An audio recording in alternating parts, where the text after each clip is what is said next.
Hi, I'm Eddie McLeod. And I'm his dad, Colin. We've got a father and son project going here. The Triumph TR7 V8.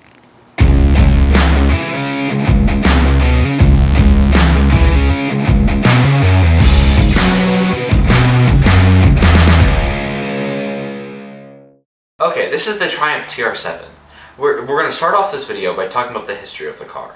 Dad, what is the history of the car? Okay. So the car was built by these guys. P&P Restorations of Lincoln, England. That's why it's right-hand drive.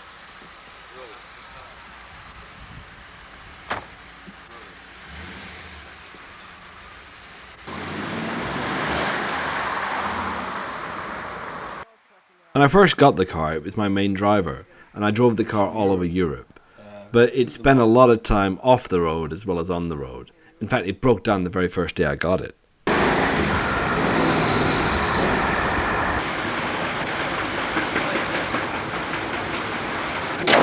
What do you want to know about the car? Why does the car have a different engine? Why does the car have an engine? The Triumph TR7 was launched to the world in January 1975 with this lame 2-litre 4-cylinder engine that literally wasn't going to get you anywhere. So in 1978 they brought out the TR8 with a 3.5-litre Rover V8. But that's not our car. Our car's got a 4.6-litre fuel-injected Rover V8 from 1996. And why? Well, why not? It's faster, it's better, it should be more reliable, it's a more modern engine. But that doesn't stop it leaking puddles all over the garage floor. What we really want to do is start solving the issues and getting the car back on the road. But like anybody in desperate situations, the first thing to do is to admit you got a problem and then to try and work out how big that problem is. So to make a list, we slapped together this whiteboard and then we just went around the car looking for all the things that need to be fixed.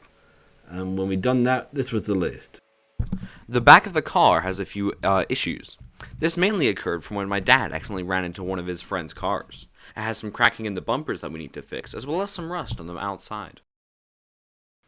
The trunk doesn't fit very well. Here you can see the speakers popping out. We need to make sure to pop that back in and fixing the plastic that's missing. Here is the interior of the car, where we can see that the seats have become quite damaged. We need to make sure to replace the leather on the seats, as well as replace the tartan, as it's become quite faded. Here is the dash. The dash is getting really wrecked, and we need to fix that as well. Here we need new carpet. The mat there is really old, and we need to probably fix that. But that's all really just cosmetic.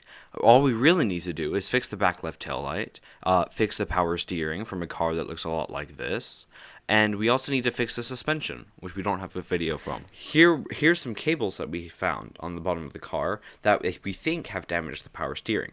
We don't really know, because we don't really know what we're doing with the car. So if you could tell us in the comments below, that would be really great. So, like I said before, we really don't know what we're doing. We do have these books here, all about restoring a Triumph TR7 and V8, but we, like I said before, really just don't know. So if you could help us by leaving a comment down below, that would be greatly appreciated.